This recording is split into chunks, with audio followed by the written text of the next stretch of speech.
পুরান ঢাকার ব্যস্ত রাস্তার পাশে দাঁড়িয়ে আছে এক অসমাপ্ত স্থাপনা, যার নাম লালবাগ কেল্লা। প্রায় 400 বছর পেরিয়ে গেলেও আজও এটি রহস্যে ঘেরা। কেন এই বিশাল কেল্লা কখনো শেষ হয়নি, আর এর ভেতরে কি সত্যিই কোনো অভিশাপ বা গুপ্ত রহস্য লুকিয়ে আছে? আজকের পর্বে আমরা ঠিক সেই সব রহস্য নিয়েই আলোচনা করব। সেই সাথে আলোচনা করব লালবাগ কেল্লার ইতিহাস ও নির্মাণের কারণ সহ জানা অজানা নানা গল্প।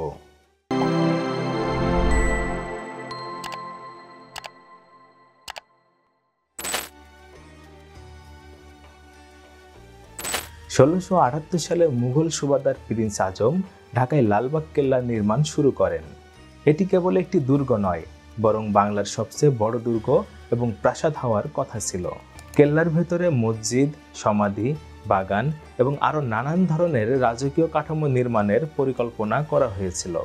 সব মিলিয়ে এখানে একটি বিশাল রাজপ্রাসাদ সৃষ্টি করার পরিকল্পনা ছিল, কিন্তু নানা কারণে কেল্লার কাজ কখনো সম্পূর্ণ হয়নি।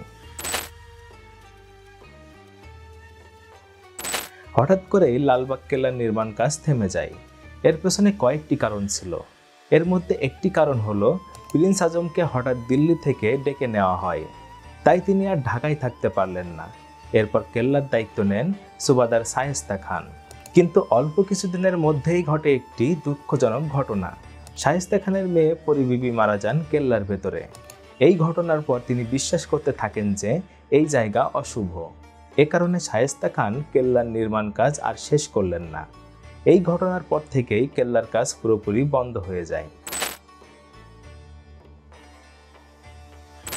লোককথা অনুযায়ী পরিবিবির মৃত্যু কেল্লার ভেতরে থাকা এক অভিশাপের কারণে হয়েছিল। বলা হয় যে এই কেল্লা শেষ করার চেষ্টা করবে তার সঙ্গেই অমঙ্গল ঘটবে। এই বিশ্বাস থেকেই অনেক মানুষ আজও এই কেল্লাকে রহস্যময় মনে করে।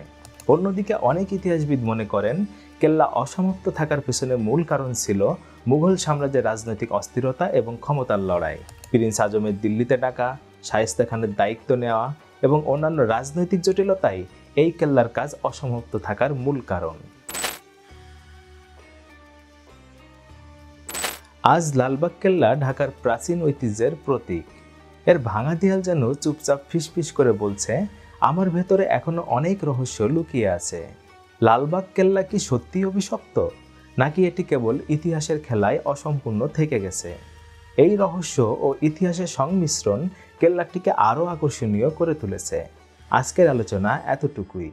ভিডিওটি ভালো লাগলে লাইক দিন আর চ্যানেলটি সাবস্ক্রাইব করতে ভুলবেন না। নতুন কোনো অজানা ইতিহাস নিয়ে দেখা হবে পরবর্তী কোনো ভিডিওতে। সেই পর্যন্ত সবাই ভালো থাকুন। ধন্যবাদ।